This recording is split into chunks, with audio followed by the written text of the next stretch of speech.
Hello, my name's Chuck Wooden, and I'm also joined by my co-host, Monique Melanson-Hunter, and you're watching the Veterans Corner. Thank you, Chuck. If you haven't seen the Veterans Corner before, it's a show dedicated to our veterans, their families, and all those who give their support to the veterans community. Our special guests today are from the Connecticut Troops to Teachers program. First to my right is Sal Escobalis. Did I say it right, Sal? Great to have you here, Sal. And to Sal's right, we have Kimberly Audette. Kimberly, thanks for being here. Normally, in the past, we had a nice round table. We'd shake hands, but it's a little bit difficult, so we'll just welcome you to the show. It's great to have you here. We always start off the program by seeing if we have any of our guests that are veterans. Now, Sal, you're a veteran. I am. I was got right out of high school and went right to the Army. I joined the military in 1989 and served about 7 years in the military, both a little bit in the Army, mostly in the Army Reserve. Yeah. Also a Gulf War veteran. Well, you know, on behalf of the viewers, the Veterans Corner, the crew here, we want to thank you very much for your service. And Kimberly, thank you very much for everything you do for the veteran community. Equally as important. So let's get on. We've got a lot of information to share today. So why don't we jump into it? So can you tell us about the Connecticut Troops to Teachers program? Yeah, so Troops to Teachers is a national program through the Department of Defense. It was established in 1993, and since then they've supported over 20,000 service members and veterans to pursue a career in teaching. So about, I guess, a year ago in January, I'm with the Connecticut State Department of Education. There was a grant that came available through the Department of Defense to establish a state Troops to Teachers program. So my colleague Kim Wachelhausen and our former Chief Officer Sarah Barzy, we wrote our first grant, and we were awarded it a year ago May for $1.1 million over 5 years to start the first ever Connecticut Troops to Teachers program. And so what that is just working with veterans, working with service members who want to pursue teaching and get their certification, helping them figure out what the next steps are. So what do they need to do to complete an educator preparation program in order to be certified? What are the shortage areas in Connecticut? Guiding our veterans and counseling them, excuse me, to pursue the shortage areas in math, science, special education, and bilingual. And it's just working with them along the way, along their path, till they get certified. And then also, one of the great things about our program is to help them find employment as a teacher in their first couple of years, and just lathering them with different types of support so that they can grow as an educator and pursue their next career as an educator. Nice. Sal, what makes this program so unique? One of the things that makes the program so unique is sort of, from my end of it, is the fact that I'm a teacher leader in residence for the program, which essentially means I'm a teacher on loan from the city of New Britain, and I'm on loan to the State Department to sort of act on behalf of veterans, and sort of being a veteran myself, sort of help them navigate that transition from being in the military, whether be it full-time or in the reserves or the National Guard, and sort of make that leap into the career of education or the educational field. One of the other things that I always try to emphasize that makes the program unique is the fact that it's housed within the Connecticut State Department of Education, actually within the Talent Development Office itself. So I'm sort of a bit of an outside person coming into the talent department, and I'm sort of located ground zero and surrounded by all the certification professionals, all the folks that really move the wheels for folks pursuing a certification in many of the different educational fields. The other thing is it basically is a program designed to take pretty much any veteran with from wherever their particular background sort of begins, and walking them through sort of the pipeline and sort of helping them along the way in terms of getting them any kind of help that they need in terms of locating a particular school, or even just sort of assessing what kind of educational credits they already have, and seeing in what direction we can move their career.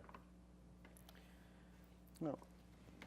So, do you have any partners? Can you share with our viewers? Or do you have any partners for this program? So, excuse me. So part of our Connecticut Troops to Teachers program, we have several different components that really engage our partners. So first we have our public schools who are employing our teachers, helping to find positions that are for certified professionals and non-certified professionals. So as Sal talked about, as veterans come and contact us, we work with them and really figure out what their background is and what their passion is for teaching. And so we then, think about what their timeline is. There are some veterans who need to complete their certification path quicker than others. There are some that aren't as rushed for time. So depending on who that individual is, we work with them to find employment as paraeducators as they're pursuing their teaching certification, to gain more experience before they actually end up as the teacher of record in their classroom. So we have our school partners that are integral to this work. We also, as part of working with the public schools, we've identified veterans who are teachers, and we've looped them into a couple of other events that we've done. And we are bringing them together again in the event that we have on May 30th, which we'll talk about a little later. But it's great to see our teachers who are veterans talk to prospective educators, giving them their story about how they decided to become a teacher and what that transition was like from military to the classroom. So I think that's such a powerful piece of our program and the partners. The other piece, when we think about partnerships, is with our educator preparation programs or our higher education institutions. So we have partnerships with our state universities, Western, Southern, Central, and Eastern. And what that means is we have program coordinators at each one of those universities who are our eyes and ears on campus, who can reach out to the veterans that are at each of their universities, recruit them into the field of teaching, can talk to them more about what it's like through completing the coursework to become a teacher, and then also to just build upon the partnerships that the university has with the community. And in addition to that, even recruiting veterans on campus. So we get calls, emails from service members who are thinking about retiring and looking at the next step of continuing in higher education. So we're then able to connect them to a person on campus who understands our program, who's been a former teacher, can provide that perspective and provide any advice and guidance and wisdom as they direct the veteran to the next step in their certification pathway. So we have those key partners. Some of the other partners we have are included in our coordinating council that provides input and feedback as we work to improve our program and identify strategies that are beneficial to our veterans and can recruit them and support them throughout our program. So we meet with that coordinating council on a quarterly basis.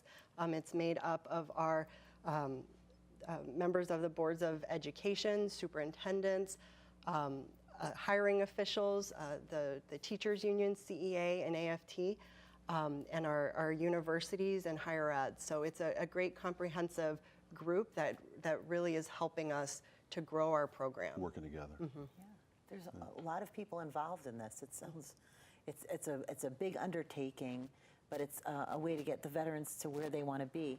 Well, if for our veterans that are listening on the program, and Sal, you're a veteran, what process would a veteran have to go to if they're listening and they're thinking that would be something for them?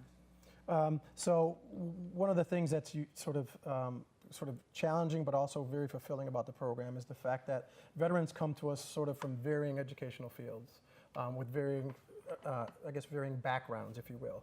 One of the things that was a real surprise to me is the amount of sort of college coursework that a lot of the veterans arrive to us with already sort of in their bag of tools. So we'll have veterans that arrive to us that have several might have 1 or 2 degrees. We've had veterans that might have more than 1 bachelor's degree. We might have some veterans that come to us with a master's degree. So it really becomes a very personal process in terms of counseling those veterans and just sort of getting a good feel for exactly what sort of Kimberly was talking about earlier, is finding their passion. What would they like to teach? So we get a lot of veterans that are interested in sort of history. We've got several veterans that come to us with a very sort of distinct science background, engineering background. So we kind of have a sort of the whole, it runs the whole gamut in terms of the backgrounds that many of these veterans have.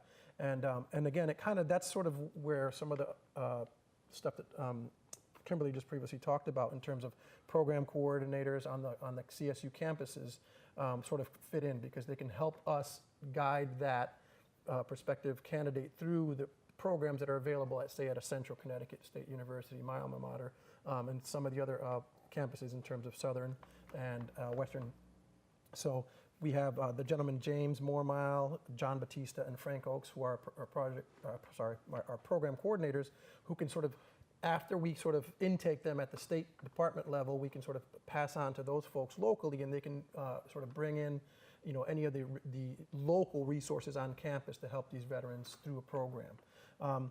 Again, what's unique and cool about the program is that, when you're on campus and you have access to these program coordinators, it's not an email address. It's not, you're not interacting with sort of a huge, bureaucratic, for lack of a better word, construct. It's a face, it's a name that it's readily available to you. These folks work specifically for Connecticut Troops to Teachers, and you get that hands-on sort of team approach that many military veterans like. Right.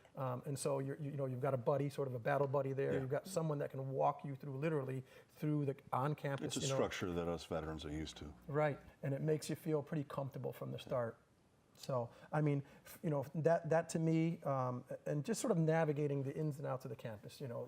Most of our veterans are qualifying for tuition waivers at the state public university. So, it's the financial situation is usually pretty good for them, but it's just really about finding that program, getting them started in that program that'll put them on that trajectory to ultimately get their certification. Yeah. And so the way the process works is when you visit Proud to Serve Again, you'll find out more information about the program.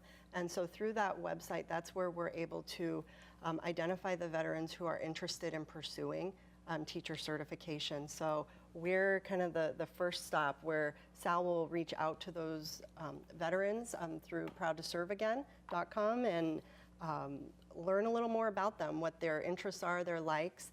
And then through that, we counsel them to the next step. So whether it makes sense to send them to a program coordinator at the state university, or the other piece about our program, the other events that we have, we've had an orientation and a networking event where, based on the feedback from the veterans that we speak with that are in our program, we design a couple hour sessions on a quarterly basis to support the immediate needs of that cohort.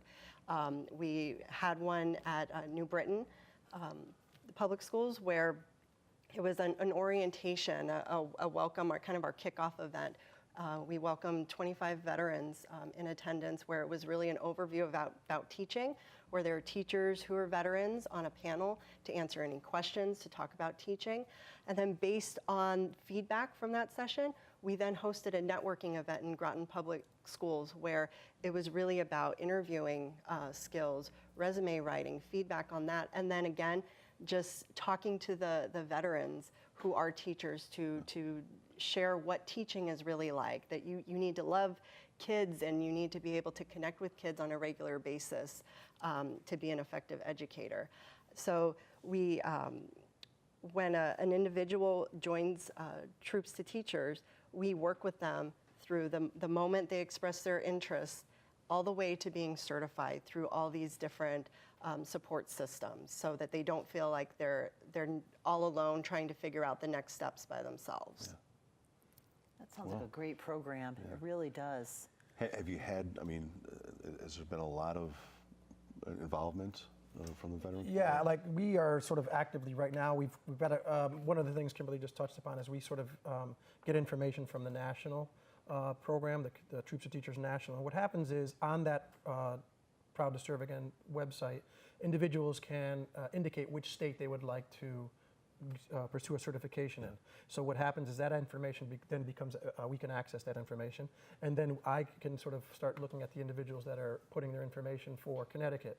And we've had well over probably 200 to 300 people indicate that they have an interest in teaching in Connecticut. We're actively working with about 125 people that we've sort of put information out to, have exchanged information, have asked questions of us. And again, they're all somewhere along that trajectory. Some of them are not going to be ready to teach till about another year or so.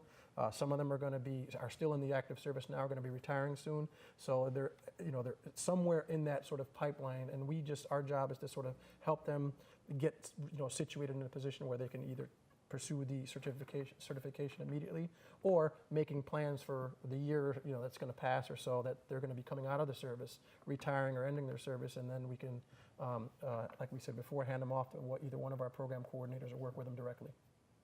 Nice. Now, we know that there's a big event coming up on the 30th. Can you share with the viewers a little bit about it? Was it Heroes Teach event? Yeah, it's our Heroes Teach event. As part of our grant, we have written in that we are doing an annual convening, so it's the inaugural event.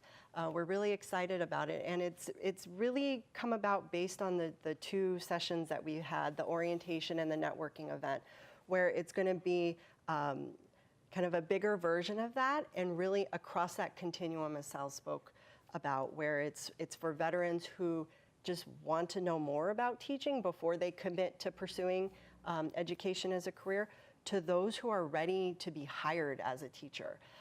So we have broken it out into a 3-hour convening. Registration starts at 3:30.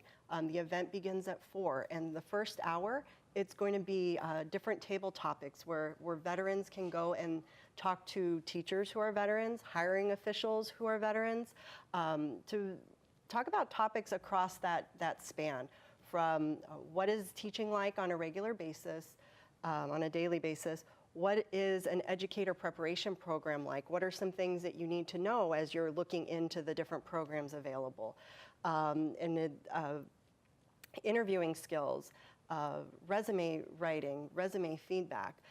And so it really will be, we hope, something that all veterans who are interested in teaching will find something there, especially in those table topics. The second part of the session will be about kind of that continuum again, but a panel of educators, from those who are paraeducators or teachers' assistants, all the way to those who are, we have an assistant superintendent who is a veteran, talking about their experiences and the leadership pathways in teaching and in education. And then the last hour of the event, which I think is the really exciting part, bringing in our partner districts to recruit for positions that they have available for certified and non-certified staff. So whether it's tutors, substitutes, or teaching positions. And it really is also a good opportunity for our veterans to network with hiring officials, to network with other veterans who are pursuing teaching, and even access possible mentors who have already gone before them and are effective teachers in the classroom. So we're really looking forward to this inaugural event. And I would just add, for just really quickly, I mean, that's, to me, like, if you want to sum up the power of the program, that's indeed the power of the program. If I had sort of, I wish I had that in place when I did it. I had to kind of navigate my way through Central and figure it out and kind of work just strictly with the Veterans Affairs, and then, to make sure that my tuition waiver was in place and so on and so forth. But in terms of sort of getting myself into the educational program or the school, mine happened to be science, and I'm a biology teacher for 22 years now. Kind of like figuring it out on my own, as opposed to what this sort of program does. It actually has all those people. You can talk directly to a veteran who's taught in science, like myself. We have another one, Terry Henkel, who's also a science teacher. And just having that sort of just 360-degree, wraparound services that can really just help a veteran sort of get off the ground really quick and get them running is really what I think the power of the program. I think the department head, Kimberly and Kim, and the rest of the team there have really put a really strong program together to get veterans on the ground into the teaching career, on a pathway fairly quickly, and just really help them every step along the way. Well, it's quite a program. It's quite a program. I know we're getting close to the end of the show. I had mentioned to Kim, I'm gathering your boss. Yeah, she's a colleague. Who I was in contact with, that I'd love to have you guys back. Yes, we will. We'd love to have you guys back. We would. In the summer rotation, and to really follow through on future events that you're doing. This is really something that is certainly benefits the veterans community and the educational community. So is there contact information? Yeah, so anybody who wants more information about the Heroes Teach convening or about the program can contact me at 860-713-6829 or kimberly.audet, A-U-D-E-T, at ct.gov, or they can contact Sal if you want to share your My email is sal.escobalis@ct.gov, and they can reach me at 860-713-6754. And what we can do is we can definitely put this on our Facebook page, the Veterans Corner Facebook page, Absolutely. for more information. Right. So, and for attendance at the event on the 30th too. People will be we're already advertising for that event for you. Well, great. We've Thank you been very doing that much. Anywhere you for can a couple get the, weeks now. Anywhere you can get the word out, it's great. We have like some really good supporters. Senator Blumenthal is a great supporter. General Evans with the State National Guard is a great supporter, and we've got a lot of folks that help us get the word out. It's building. It's getting bigger. The network's getting bigger, and we're hoping to serve a lot more veterans in the months ahead. Okay.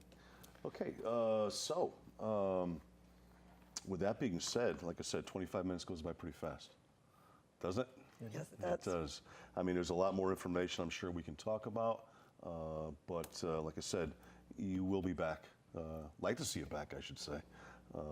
There's plenty of room here for you once the summer rotation kicks in. Did they mention where the event is going to be held? No, we didn't. Yeah. So I it's was at going the- to say. I'm glad you picked up on that. It's the 4 Point Sheridan in Meriden. Okay. So from 4 to 7. And so we're really excited. We've had events there before, and it's a good space, great parking, free parking. So It is. and there will be refreshments there as well. And that's a Centrally great located. location. But yeah, exactly, because it's right off 91, 80, close to 84. That's excellent. And as we expand our program and do additional events, we want to have them in different regions in Connecticut to really meet the needs of our veteran population. And so to date, we've had an event in New Britain and in Groton, and then in Meriden. And so, the more veterans that come, the more we're happy to work with them. Once again, thank you very much for being here. Thank you Shake for your having hand. I us. can Great reach. having you.